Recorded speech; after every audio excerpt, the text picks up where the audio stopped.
We're recording. This is Wrong Speed Record Chat number 6. And today we have Mr. Chris Summerlin, who I play in his band. And and hello, Chris. How you doing? I'm all right, thank you. Yeah, I'm good. I I really wouldn't say that you play in my band, but Nottingham, all right. It's nice. Lockdown's good in Nottingham. Why is that? It's all right. Why? Because you don't have to see anybody. You don't have to go in the town centre. It's good. You don't even have to come up with excuses not to go to gigs. I'm very bad at that. I tend to go to the gig and then be grumpy when I'm there. I'm quite bad at coming up with the excuses for not going. I'm always at gigs. Right. Okay. That's the one thing I've been missing, is coming up with excuses not to go to gigs. I've got A4's worth now of good excuses. Honey, can you do me a favour? Can you scan it and send it over so I've got him in the future? Yeah, we'll have with some good excuses. We'll have a secret Google Doc for us all to like. So we're here to talk about records and wherever else it may take us. Okay. So we're just going to crack straight in. Can you show me a record from your favourite record shop, please? Well, it's a difficult one because my favourite record shop of all time is Selector Disc in Nottingham. Okay. So when I moved to Nottingham in 2000, Selector Disc it's the hub of everything. It was the centre of all kind of musical activity in the city. And there was 3 shops, big shops, and it combined that good thing about record stores where you've got an element of surprise and kind of crate digging. You know, you can get something that you can come out of there with something you didn't expect to buy when you went in, but also it had all new releases and imports and stuff. So I wanted to pick something from Selector Disc, but then I thought I should probably pick something from a record shop that exists and give them a plug. Right. So my record shop at the moment that exists is Rob's Records in Nottingham. Right. Okay. Have you ever been there, Joe? No. If you go on YouTube and you search Rob's Records, there's a couple of little mini documentaries that come up about it because it's such a place. And when I first moved to the city, it was worse than it is at the moment. If you have to really look on YouTube to get an idea of it. But when I first moved to Nottingham, you couldn't even see through the windows of the place because there were records stacked up so high. And there's a very strong smell of damp when you got in there. And everything that you kind of pulled out the racks was pretty much fucked. I'm imagining, are they stacked this way in the window? Yes. Yeah. I remember finding a Captain Beefheart record in there because I saw its spine, and it took me about 20 minutes to lift everything off it. And then when I pulled it out, it snapped in half. Rob, it's a bit of a legendary place. And I think a few years ago, the council told him that there was a danger of injury to customers if he didn't like sort it out. Yeah. So it was closed for a bit, and then for a good a few weeks after he reopened, it was immaculate. It was a beautiful shop, but everything organised really nicely. And then almost overnight, it was like it just went back to how it was. And I don't know how he's gonna. I'm hoping it's still open after we come back after lockdown. Right. But I kind of think it's not. It's probably the worst shop to imagine how they're going to do any kind of social distancing in. It is just chaos in there. But anyway, the record I picked is this, which is 2 sides of T.S. McPhee, which is Tony McPhee from the Groundhogs solo record. And I don't know what year it came out in. I got this from Rob's. This is a real rarity because it's one where I went in and I asked Rob if he had this record, and I kind of thought he would. And there's all these guys that hang around in the shop, don't say anything. They just loiter in the shop in anoraks. And he got them, because kind of like he mobilized them, and they all started pulling records up off things, and they knew where it was, but it was like in the bottom of the pile, and he pulled it out, and there it is. This is amazing though. I don't know, have you ever heard this one? No. Just quickly, what is going on beneath his right eye? It is on the cover. Wait a minute. Yeah, it's a die cut on the front and the back. It's got tears on the back, and then like a weird kind of digital synthesizer pattern type thing on the front. Okay, that is awesome.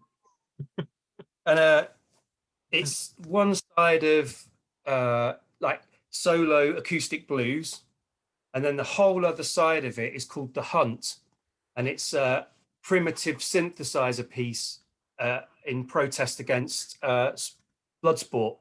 It's like a pro hunt saboteur piece. It like was ahead of his time, and you get this with it as well. Look, and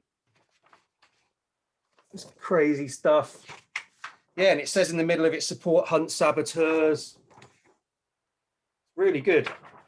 But a friend of mine who knew I was into the Groundhogs told me about that record, and it's the first time I've ever gone into Rob's and said, do you actually have this, rather than picking out some random stuff from the shelves? And he did have it, and it's pretty cheap. But all the rest of the stuff I've got from there, like I've picked out a load of them because I don't know if the camera's going to show you. Can you see the price tag on it at the top there? Yeah, something 30, 830. God knows, 230, I think. I think he must go to the sort of office supplies place and get the smallest, stickiest labels, because that's a part of the record now. That's not coming off. And then I can't read the price on any of these things I've got. Can you see what that says? It's nothing. It can't have been expensive, but like every single one that I've got, that's even got some notes on it. Look, on the Grace Jones one. What did it say? I think it says a few marks, but it really is just like a couple of little tiny lines on the thing. But everything in there is like that. He really doesn't care about, I'm not getting onto the Paul Sykes topic, but he doesn't care about genre. So right. Everything's just in there pretty much. I think he's got a jazz section and a rock and roll section, but this was, that Bastro record was just in, I think, 80s rock and pop. That's £2.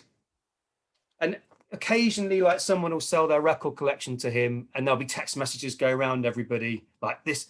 There's some good stuff in there. And by the time you get to Rob's, you can't find the good stuff anymore. It's just disappeared into the weirdness of the shop. You've got to see the picture. You have to take me there. You have to take me to this place. It's brilliant.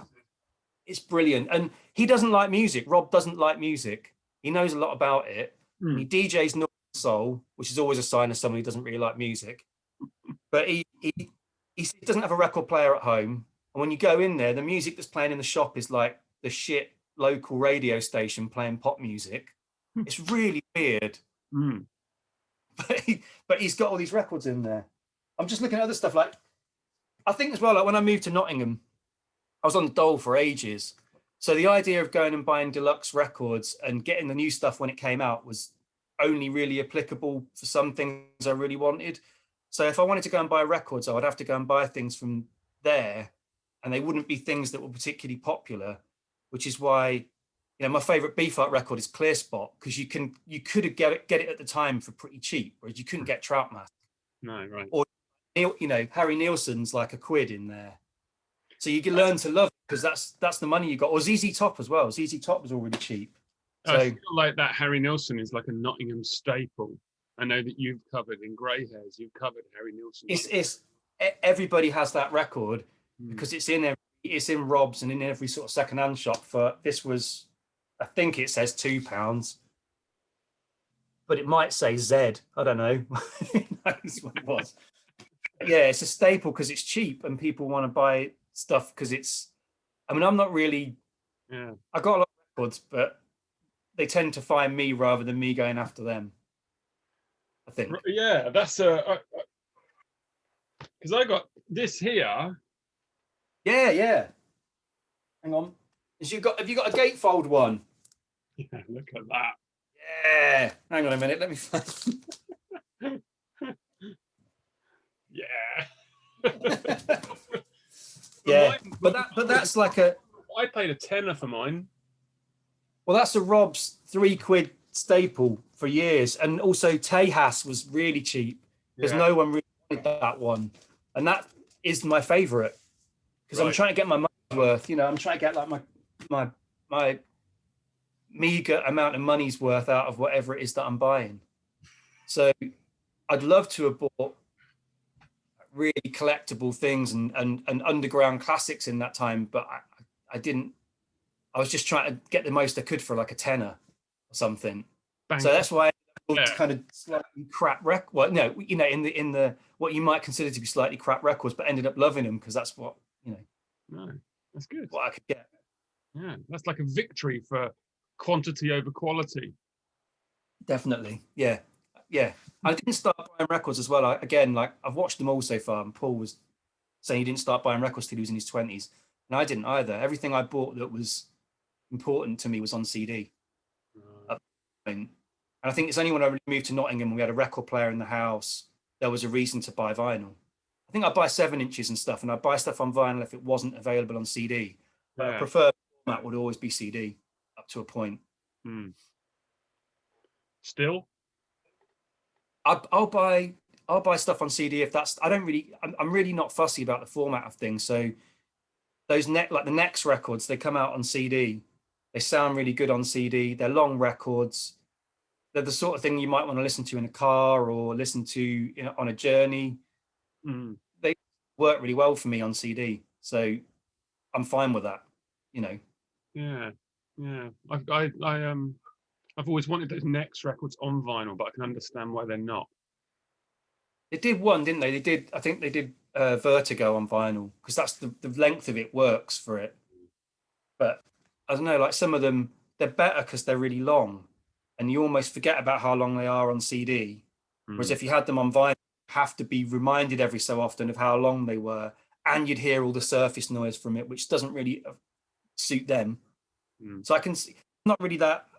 I don't have to have things on vinyl, but if they present themselves to me, I'll always get them because I look after these records more than I do the CDs, which was in a carrier bag in the car or like, you know, getting a cup of put down on or whatever, you know. Yeah, I just went to pick my son up from work, and I was sitting in a car park waiting for him to finish. I thought, oh, I should have a little rummage and sort the CDs out in the car. A carrier bag underneath. Yeah. Absolutely rammed with CDs, in cases, out of cases, smashed boxes. Weird. Moldy. No respect for them whatsoever, and I should when pay money for them. I don't really understand why I don't care. Yeah, but you paid more money for them probably than the vinyl version on some of them. Yeah. I know when the band I play in Haress with Dave and Liz in Shropshire, their van got flooded. It was on the front of the Sun newspaper when their van got flooded in a car park in the river. All their CDs they had that were of importance were all in that van. So now their CD collection's still going strong, but they're all just completely mashed from being underwater for that amount of time. So the copy of like License to Ill is just this shriveled, faded thing. Still plays, still works fine. It's good. So to confirm, Rob's in Nottingham is your favourite record shop? Yeah, it's in Hert's Yard in Nottingham. It's really good. Do look at the little documentaries about him that people have done. Okay, maybe if you can find any. Yeah, maybe I'll. I'm going to do this. I've never done this before. Maybe I'll link below. Yeah, there's a really good one. There's like a 10-minute one. If you can find any photos of it pre when he had it done up, that you like in those videos, it's chaos, but it's not like it was. There's daylight coming through the windows, whereas previously it's just, you know, it's like the classic record shop. It stinks of damp and joss sticks, and it's, you know, it's what you want. Okay, hit me with a record with memories, please. Yeah, that's easy. All these have been difficult apart from this one. That's Bob Tilton Crescent. Had to pick that. When I was first started doing music when I grew up, I was living in. I grew up in. Yeah, you go. Yeah, predictable. Absolutely predictable. I've even got the CD version of it, and I've also got. Hang on. Maybe I can't find it. Second backup copy, just in case. You never know. Look, second backup. It comes with like in classic sort of emo emo world, it comes with a booklet that has like Oh yeah, like tracing papery writing and yeah. It's good, isn't it? It's nice. It's a nice package. I think the reason when I was growing up in oh, what you got there? What's that? I haven't got that. oh, this bit of paper. No, I haven't got that. Just got the Dewberry. Yeah, yeah, yeah. Both. But I'm just trying to think back to a time when if a record didn't get reviewed in the press and it didn't get advertised, and you didn't really know what it looked like. Mm. So I didn't know what that record looked like, and the only reason I knew, and then they reissued it on Southern, didn't they? Yeah, got reissued on, I think. Yeah, this is the subject. I didn't know what it looked like. I didn't know what that record was about, and the only reason I knew the band existed was because the band that I was doing at the time, it kind of got more. The first band I was in, it kind of got more arty over time, or whatever you want to. I'm trying to think of the right words. I'm not doing a good job. And the local. What band was that? Reynolds. Right. So that was my first band, and we went from being more of a straight, not that it was ever really a straight punk thing, but the local bands to us in sort of Wisbech were punk and hardcore bands, and we were a little bit more closely connected to them to start with, and it felt like we started to get arty in their eyes, and a bit of a diss to that. Like one of the guys, Paul, he was the singer in the band Forfeit, who were an awesome band from Wisbech. He was like, "Oh, that's all getting a bit Bob Tilton for me," and that was like a diss. It was like a sort of, "Oh no, well, that crying music and stuff." So that got on my radar, and then the band Tribute came from round there as well. So Tribute came from Lincolnshire, but a couple of them lived in Wisbech and drank in the same pub as we did.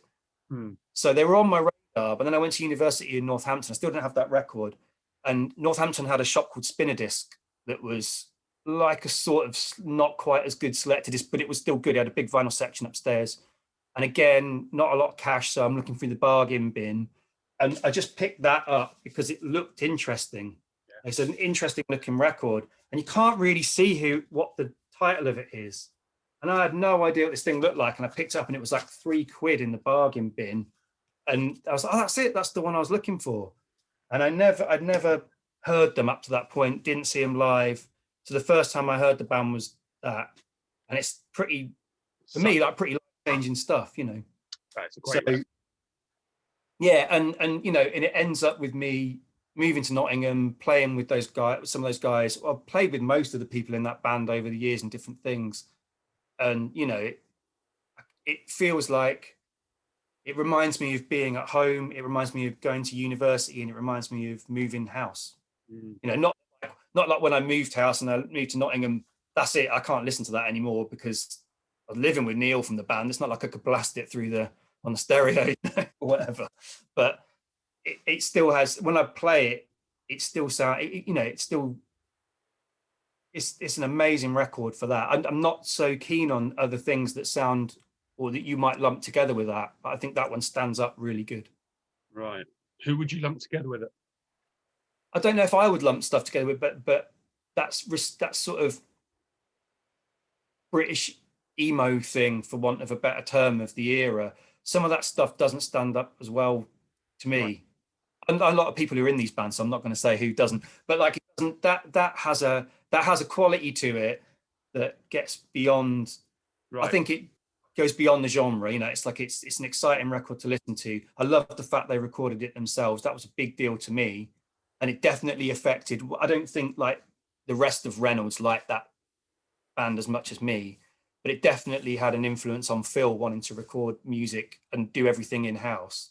The fact that they did that their bass player had done it. It was like, okay, we can do that. Yeah. Well, on that note, then.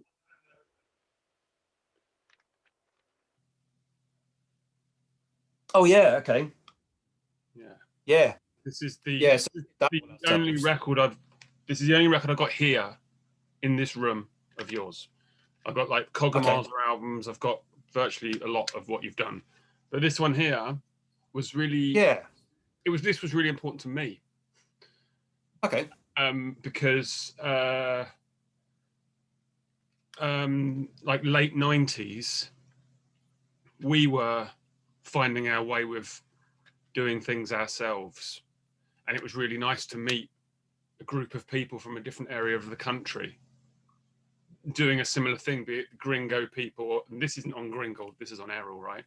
But yeah, but it felt like a Gringo-y world, and it was like it was nice to meet. And then this, I think, is only on CD, right? Yeah, it was a bit too long to do on vinyl, and I kind of regretfully didn't do it on Gringo for whatever reason. Yeah, it's the Peel session. That's the 2-minute men, 10-minute men. Yeah. With Joe Woodnut on violin. Yeah. And there's a song on here. Yeah, there's a song on this album called Shitloads of Fuck All, which is the first song. Yeah. And we used to put our oldest son to sleep to it. It was a song that would get him to sleep. So we'd play. And Phil.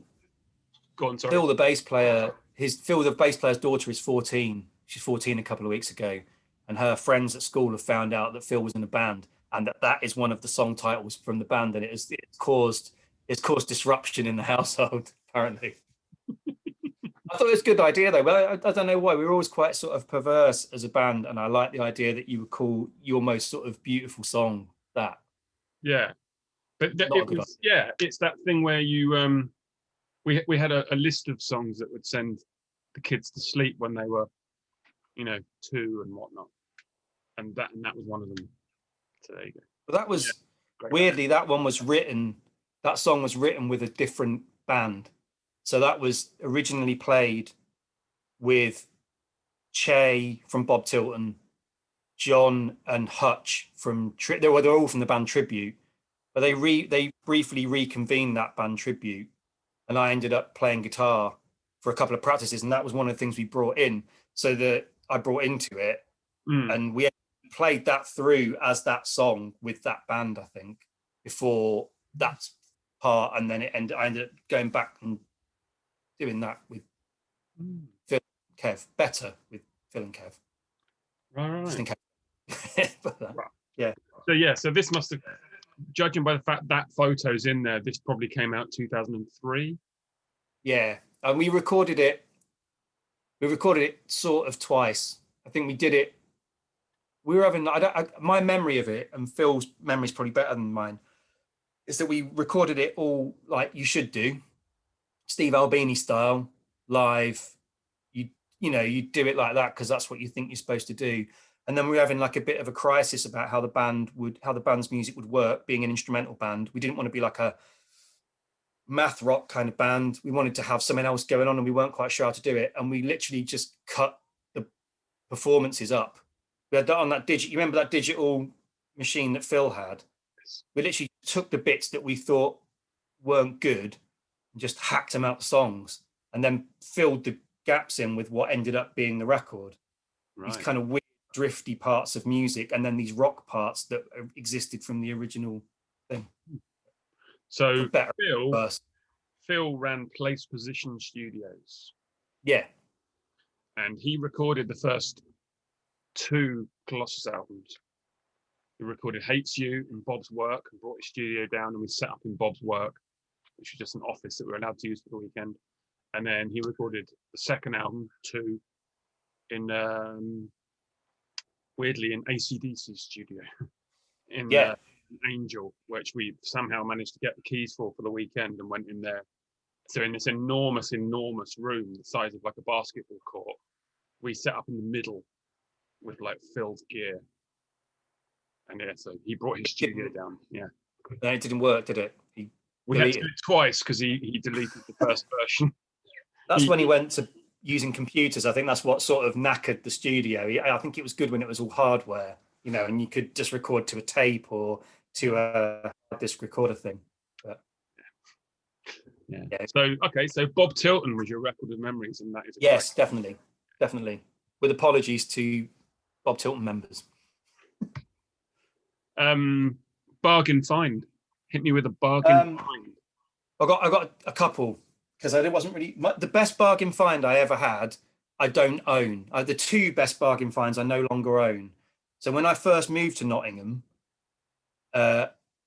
Neil, who was my housemate from Bob Tilton, needed the bus fare, and he said, "Oh, you like stoner rock crap, don't you? Do you want to buy this 7-inch for the bus fare?" So I said, "I don't even know what it is, but yeah, I'd just given him the bus fare. I wasn't bothered."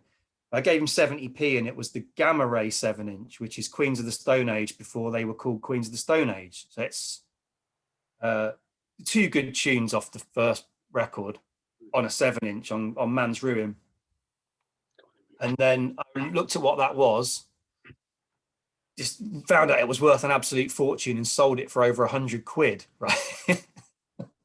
And all the while Neil was saying, "I'm not bothered, it's your record," but it clearly wasn't good to have done that, right? And then when I went to Australia, I went to like a car boot sale in Australia, and I found a copy of On the Beach by Neil Young before they reissued it. Have you ever, the vinyl of that's really nice, the original. When you open it up, it's got like inside the record, the inner part of it is like a wallpaper pattern. It's really nice.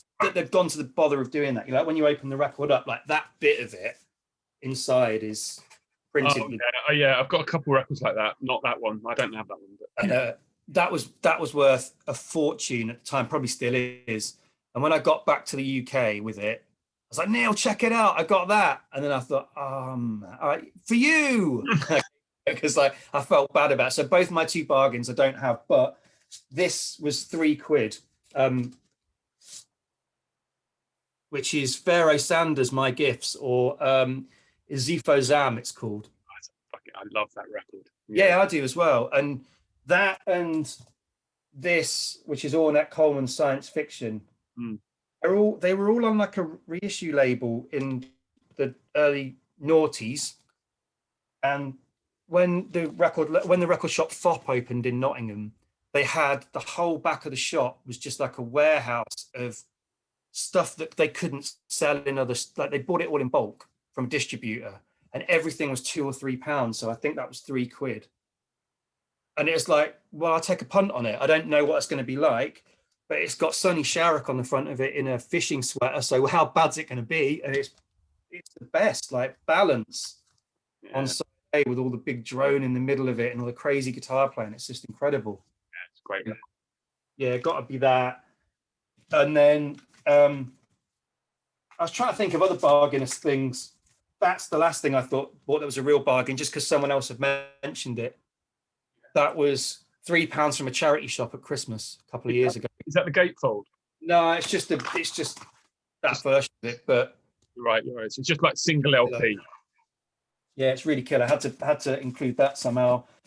And then that one as well, which is first Miles Davis quintet record, which was 50p with that. So 50p for the two from a car boot sale in Nottingham, which you can't get anymore because people just Google everything and they know that that's worth a load of money, and that's worth a load of money. But yeah. Okay, yeah, no, they're proper bargains. What you got there? Yeah, but I mean, like, I think the reason I'm getting them though is because it's like, well, I'll take a shot on that. I don't know what that really sounds like, but because it's cheap, I can take have a go on it. You know, I can't think of something I bought cheaply that I knew was worth a lot of money for a while. No, you know, I mean, you're like, oh, that's great. I'm gonna make some money on that or whatever. Now maybe like thinking about it. Hang on, where is it? Oh no, I can't even find in my own record collection. Maybe that was £1 in a charity shop in Kenilworth. And I thought, well, I've got to get that, haven't I? But yeah. Well, it's pretty cheap. It's tough to find bargains now in a lot of ways because people do know the value. So even if you go into Oxfam or charity shops, they're too clued up now. So and they go off like the record collector book or the Discogs price, and everything's always knackered. Yeah. And that is the good thing about Rob's records is that as soon as something is less than mint and it ends up in Rob's, which as soon as it goes through the door, it's less than mint when it's in Rob's, he's not going to charge you proper price for it. No. I mean, I think that Tony McPhee one was £9, which is really expensive for Rob's, but it's not expensive for what it is. Yeah, I don't know that. I'm going to be checking that record out. It's really, yeah, you should. It's weird. It's really weird. Yeah. Because I know that you're a Groundhog's man, and it's interesting. Yeah, massively. Yeah. It's interesting to me that there's like synth stuff on there. I didn't know about that side of him. I think you know, I could talk about him at length. I think it's a good example of how the world works, that in terms of the blues players from, like, blues guitarists from that era, people are so into Eric Clapton, and that guy is not talked about. That just tells you how the world works. It's because he's not easily fileable. You can't say what he does and what he's about. There's contradictions in that band, and I love that about them. And in many respects, he's kind of like, he's a prototype for all the things that we do now. You know, and that's why he's not got a lot of money.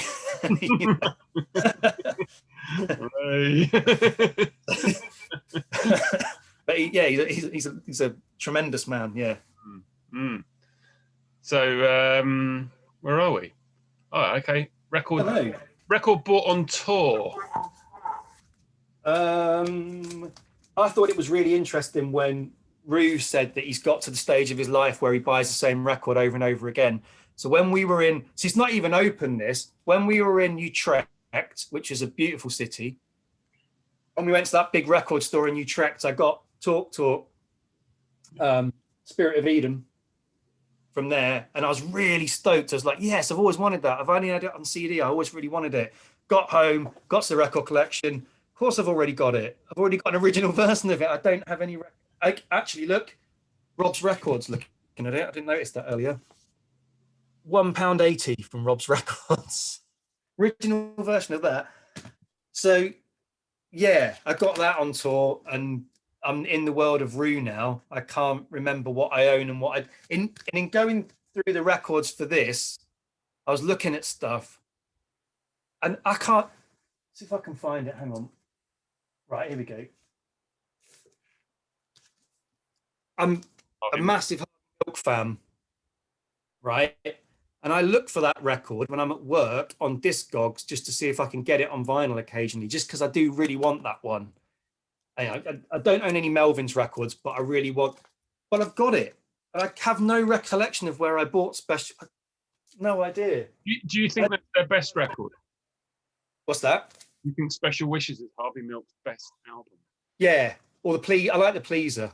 Yeah, but yeah, Special Wishes is weird, and it's weird. It's a weird record. I like it. And I don't own any Melvin's records, just before anybody gives me any shit. My copy of that, I think I've done exactly the same as you. I've taken the shrink wrap, had that sticker on it, and I saw you've done exactly. Yeah. I'm not doing a good job here, am I, of convincing you that I'm not a record nerd? Take the little stickers off it. I even keep the download cards after I've downloaded the thing, if they look nice. But I was thinking about other stuff anyway on tour, and I don't think it's necessarily that I bought it on tour. I think I did buy it on tour, but it's more that it's a tour record, and it's that one, Hammer, which was from the night where we drove to wherever it was. We drove from France halfway, didn't we, to Geneva? Yeah, we were playing. Where the hell were we? We were playing somewhere in the west of France, in the middle. Really nice place in France. Where was it? It was. I can't remember. I can't remember, but all I know is that I was driving, and from there to Geneva. Was it Geneva we were going to? Yeah, we stopped halfway, didn't we? We stopped in that awful Formule 1 somewhere. So we drove like from midnight to about 4 a.m. to stop in a motorway hotel. Yes, and it's totally grim. Yeah, massively grim, and I think that maybe me and Elise were perhaps the only sober ones. So yeah, definitely organised was, but that record was played a lot in that van. It was chaos. It was really good fun, but you know, it was a test, wasn't it? And I think that whoever it is, I don't even know what label put this out, but whoever it is needs to give Reese some sort of commission on this, because that's got to be 6 sales from that journey. Because I think I think it was Paul. Was it? I think it was Paul's CD from somewhere. You might be right, actually. Yeah. Bad. Sorry, Paul. Sorry. Well, I've still got that CD. I kept it. But that is like, it shows. I think it's a good way of finding out about new music that you maybe wouldn't have thought about, is to be in people's company for that amount of time and be listening to things that you didn't, because it's so awful, isn't it, picking something to go on the stereo when you're with people. It's a very high pressure, high tension situation. And I'm always quite relieved when someone else says they've got something good that they want to put on. So I'm like, even if it's not good, it's not my choice. You know, I'm not getting shot down from Paul for liking something that I shouldn't like. But we did all end up getting that record off the back of that one journey. Yeah, and definitely. I think every single one of us associates that 3 or 4 hour period drive from wherever it was in West France. Yeah. Wherever we stayed, halfway to Switzerland. Yeah, it's brilliant. And it you know, it'd be worth me having that just to have a sense recollection of that moment occasionally. You know, it's fun. So it's Hammer, Hama. Hama, and it's called Humesa. Felt like that. And it's on Sahel Sounds. And it's brilliant. Yeah, that gets a lot of plays. And then I've got another one as well, because I wanted to just give a shout out to Vinyl Tap, because it was really good when we played in Vinyl Tap. And I was very excited at the end. And they gave me, they're like, no one's going to buy that crap record, so you can have it. And that's Link Ray's Bullshot. If it had no record in it, I'd have probably bought it for the sleeve. But it's really good. It's excellent. And they just offloaded that onto me with a load of other stuff as well at the end of it. So we played. Did we play Nottingham the night before? Yeah. And then we drove to Huddersfield, and we went in 2 vehicles. So me, Lise, and I think Reese were in the van, and you 4 were in the car. Yeah, with James from Grey Hairs as well. So there's a lot 5 of you in that car. Yeah. And Reese, Lise, and I got there first, and we started unloading, and you didn't turn up for about another hour because you'd stopped to get chips on the way. Yeah. So we had to unload into the back of a record shop on a double yellow line, the 3 of us. And then we also had to somehow rig up the PA in Vinyl Tap.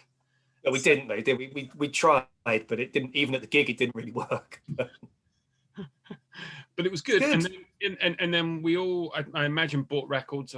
Weirdly, I cannot remember if I did what I bought. Then we played Leeds that night. Yeah, it's good. It's a good day though.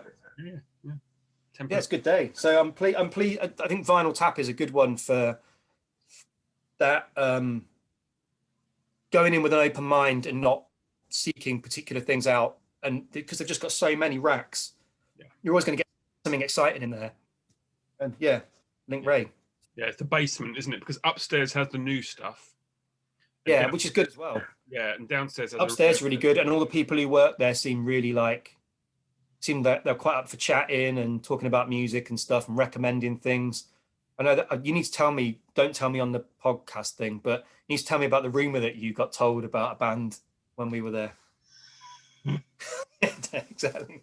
Yeah, I know the rumor. I've got the rumors in my head. I don't think it's a rumor. I think it's fact. And if anyone wants to look it up, it was a band that had played there about a week before us. So feel free to Google and work back and work it all out. But yeah, that one's for off the record. Yeah, definitely. Yeah. Record that people wouldn't think that you'd be into.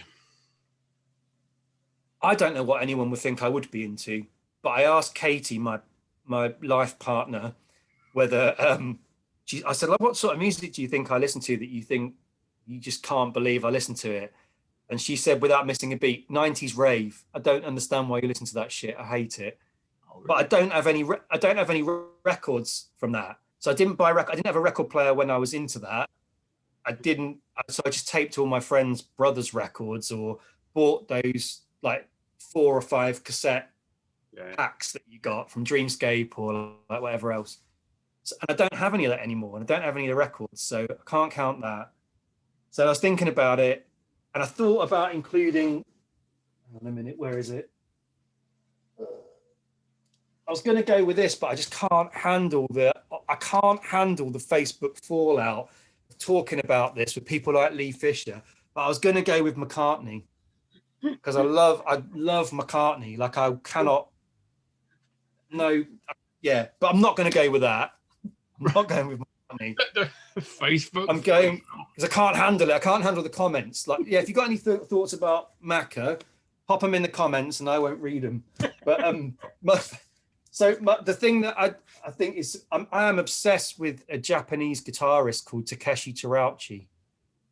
He's a surf guitarist. So my understanding is, and someone can correct me on this, that Japan kind of went instrumental surf crazy in the 60s. So I think the Ventures toured there, and it kicked off like a sort of electric guitar obsession in Japan. So that's why you get all these Mosrite copies from Japan, because that's what a guitar looked like in Japan at the time, because they were just really into the Ventures. And then it spawned like a sort of musical thing in Japan called Eleki music, which means electric guitar music, basically. So you get these sort of Ventures rip-off bands from Japan, but the best of the bunch is Takeshi Terauchi, or Terry, as he's called. And as soon as I sort of got into this, I have a couple of friends who live in Japan and a friend of mine called Paul who goes there for work. So these records are dead cheap in Japan, but they're kind of impossible to find over here. And they always bring back tons of them. So the thickest bit of my record collection is Takeshi Terauchi. So here's some of them. Here's Terry in the Bath. I don't know what that one's called because it's all in Japanese. I have no idea what that's called. This is a really good one. This is called Let's Go Classics.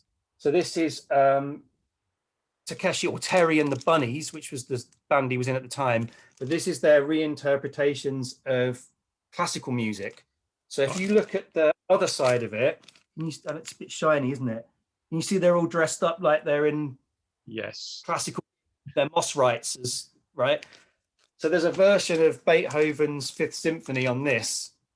It's just wild. Like his guitar playing is unbelievable. Like I'm kind of almost suspicious that they might have sped it up because it's so good. He's so good. And then prized possessions, signed Blue Jeans record that someone got me from Japan. Don't know what's going on with this one. Some sort of wedding thing, don't know. This is really good. This was his punt at being in a punk garage band in the 70s. This is called Proof of the Man. But it starts out and it's got like some power chords and some like Sex Pistols sounding stuff. And then it just goes into like orchestral Japanese like surf music, played really, really well. That's good. But then this is the killer one. This is Rashomon. So my understanding of this is kind of got, people know about this one, and it's quite collectible, I think, and quite expensive when I've tried to buy it over here. But this is his kind of like his take on Japanese folk music, but in a psychedelic kind of way. I think it's his attempt to kind of break into Western, get success abroad, I think. It's really good though, and it's got all the liner notes in it and stuff are just bonkers. Each one of the members of the band, it has a little sort of written bit about them so that the fan base knows what's going on with them. So it says stuff like, I can't even, it tells you about like it tells you what each of them likes to do and how long it takes one of them to take a bath and all this kind of crazy stuff. They were real pop stars in Japan at the time. So it's really weird stuff. Is that in English? That particular insert. The sheet is in English, weirdly. So it says, so each member of the Blue Jeans, it gives their special skill over here. And one of their special skills, Hajime Shinjo, who plays bass, his special skill is he can take bath within 3 minutes. Special skill. I think that's an oversight on his part, but there you go. And Joe Fukuzawa, who's vocals and percussion, his hobby and his special skill is driving, and he has an A-class license, it says on here. But the record is just, you can hear it on YouTube. It's all been ripped on YouTube, but it's just so good. All of the stuff is, and behind me now, there's that many more of them there. And like, yeah, it's incredible. I'm jealous of you owning some of those records. They're brilliant, and they look beautiful. But it's also, you know, I like guitar playing. I think it's good. You know, I'm interested in it, but his guitar playing is just wild. Like, so the way that he's worked out how to do some of these classical pieces, you know, like the Beethoven's Fifth, like da da da da da da da da. Him doing that on a Moss-Right with the tremolo, it's really cool. He's kind of like, I think in Japan, again, someone would have to confirm it. I think he's kind of like Hank Marvin or something. He's a household name. He's in his 80s now. My friend Paul went to go and see him, and it was like a chicken in a basket type deal. You know, like you sit down in the, you know what I mean? Like you're in like a club and you get a meal, and then he does 2 or 3 sets and stuff. You know, but this is out there. It's wild music. There was a reissue. A label did a reissue actually in the UK. Let's try and find it. Yeah, here we go. Called Nippon Guitars. So you can find that quite easily, I think. That's on a British. Takeshi It's got it written there.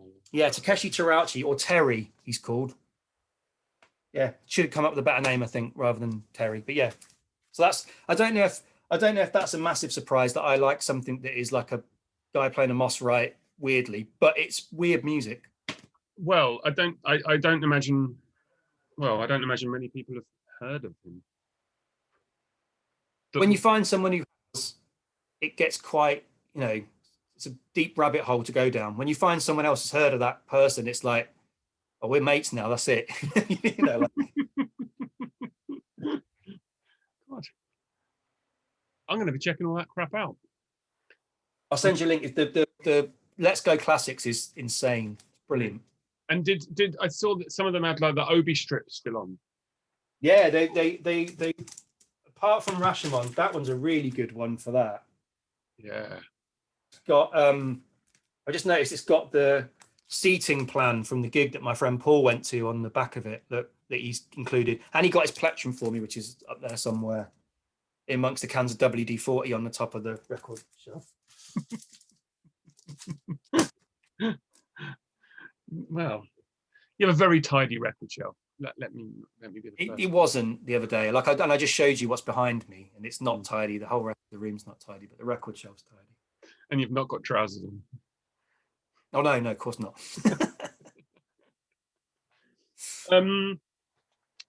Hit me with a favorite 10-inch. What do you think of 10-inch records first? What's your thoughts on that? Right, I'm going to be the first guest. I love 10 inches. They're brilliant because that amount of music, I think it sounds terrible on a 7-inch, like sort of, you know, like a 12-minute aside.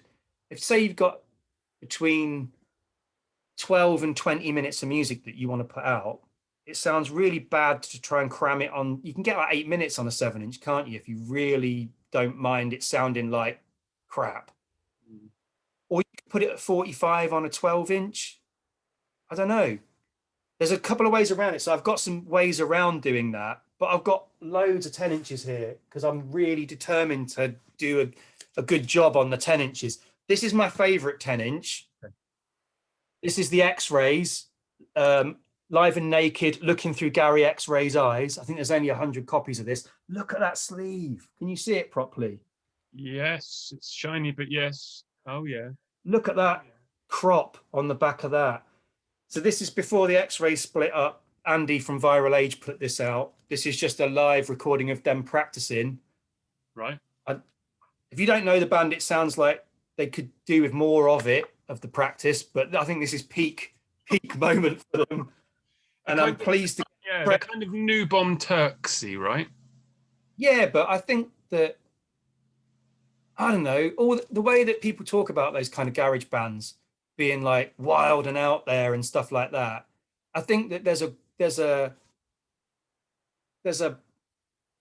tension there in those bands where they want the bands to be like that, but they also want the bands to be super tight and super professional almost.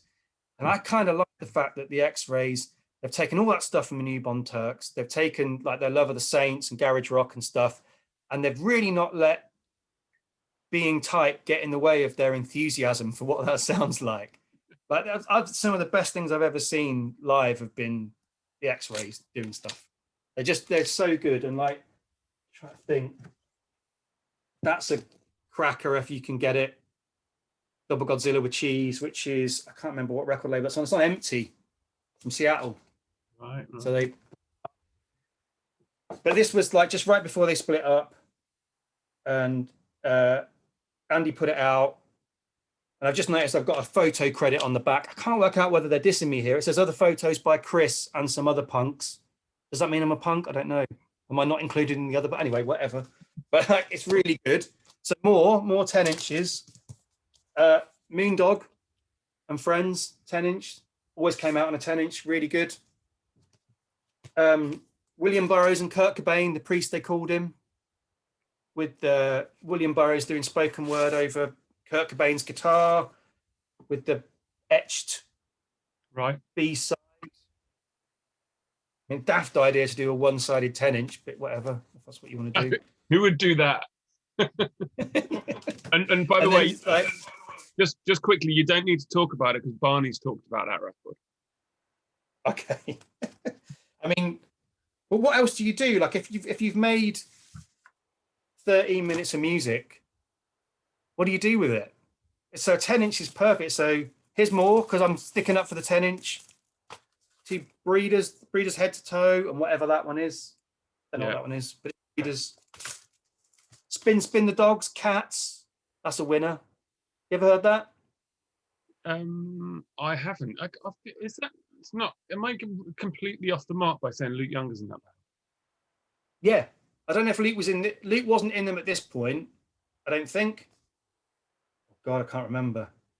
No, John was on guitar at this point. Right. But yeah, can't be slagging off 10 inches. Look at that. Yeah, that's good. Ligament. National Ligament Day on that. It's brilliant. Swing Kids Spanacorzo split. Amazing. Solanke. Yeah, I got that. George. And lastly, Country Teaser's first record on a 10-inch. A good format. So you're sticking up for the 10. That's what you're saying. Because I thought about it. I thought, what else can you do? What are the other options? So the other options, I was thinking, what would we have done with a 12-minute bit of music? And I think the only other thing that I think is better than doing a one-sided 10-inch is this. So that's a Wrangler Brutes record. I think it's on X-Mist. Yeah, it's on X-Mist.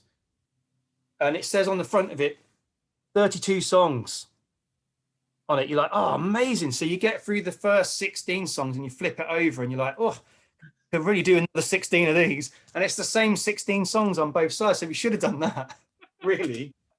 But that's a good idea. Yeah, that is a good idea. This could have gone in the memories one because but you could do multiple 7-inches in one pack. Is that 3 7-inch? 3 7-inches. I only got that because it was a guy in Our Price in Peterborough in the 1990s had a guy working there who was quite into music. And you'd say it's just the bog standard Our Price, but at the same time, there'd always be a little display behind the counter with weird stuff in it. And if you bought something that was even slightly connected to that weird stuff, he'd make you buy something else. So I only got this because he said, oh, if you like the Breeders, you'd like this. And I really didn't like it when I got it. Really didn't. But it's clearly had an effect on me since that point. Yeah. And so I'd love to find out who that guy was. It was a guy with long dark hair who looked a bit like Mark Arm, and he worked in Our Price in Peterborough in the 1990s. I'd love to find out who that was. But yes, another option is That could be a 10-inch. And then, because I wanted to pick this out, and I was kind of thinking maybe House might pick this, but the 45 RPM 12-inch is, I think, more of a thing of the past than the 10-inch. You don't really see an EP on 12-inch, but this is Palace Brothers, An Arrow Through the Bitch, which is got my favorite. The artwork's brilliant. The whole record is 4 best songs by that band probably on one record. It's amazing. Yeah, you're right. The 12-inch EP, like, it feels kind of a creation record. Yeah, doesn't it?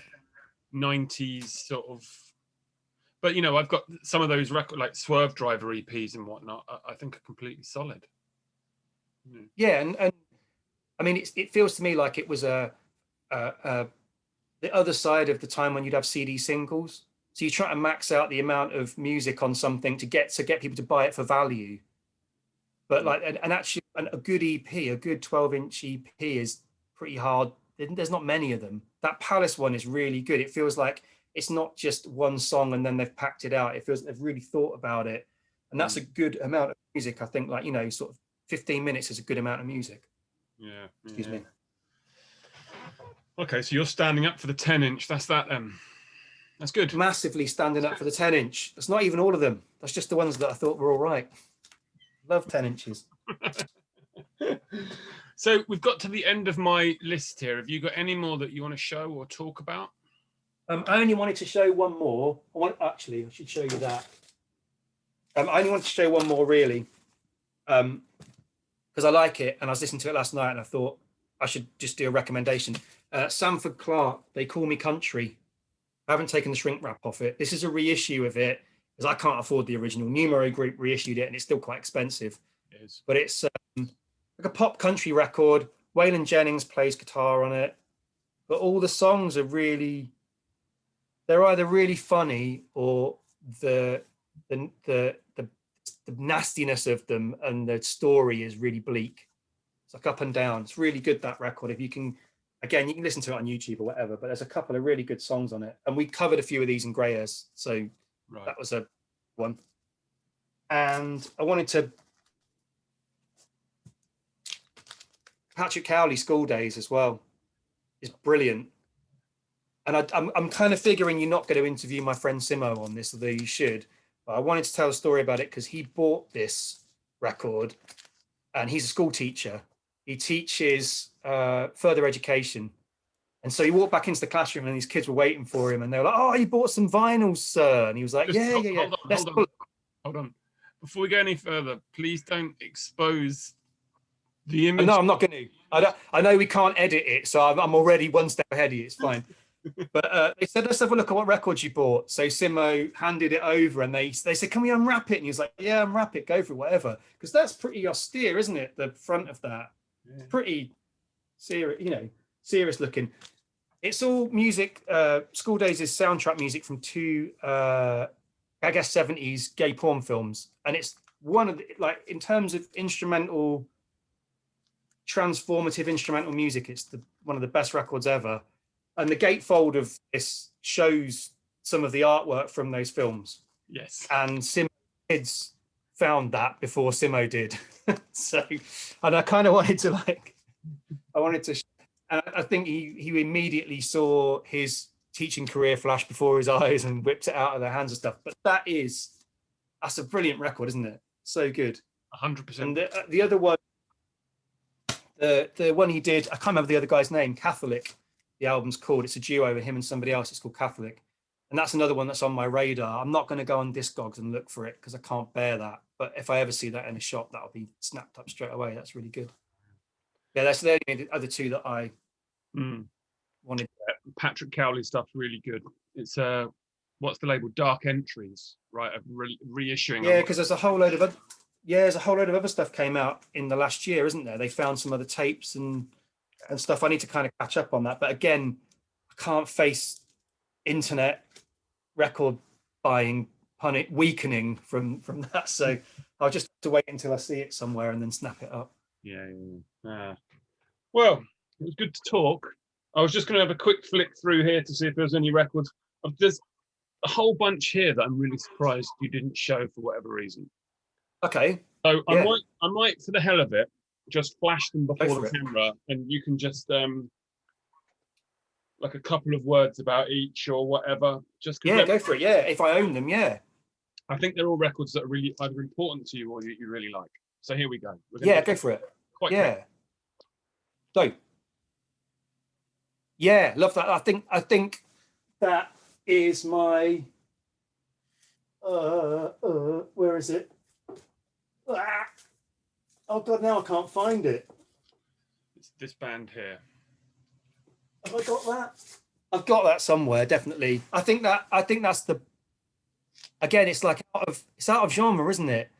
Like you could put that into a genre or whatever, or you could talk about that as being. You could relate it to other things, but that record stands alone. It's really good. Yeah. I never heard it until you told me about it, like 5-6 years ago. Yeah, Louisville band. Yeah. Totally. And the 7-inch that they did as well was really good. Yeah. There's some live stuff kicking around that's really good. Yeah, massively underrated. A lot of my favorite records have that drummer on them, Britt Walford on them. But I think he's really good on that. It sounds to me like a bit of a midlife crisis from the people in the band. It sounds like they definitely had a booze, haven't they, on some of those songs. It isn't tight, but it's brilliant. Yeah, it's got exactly the right. Yeah, it's like I don't know how to describe it really without using genre stuff. I'm gonna because Yeah. It's like a garagey, punky Breeders or something. It's lazy. Every song in it, you could imagine every song would last. You could extend those songs into like krautrock versions of those songs because the groove is so good on every one of them.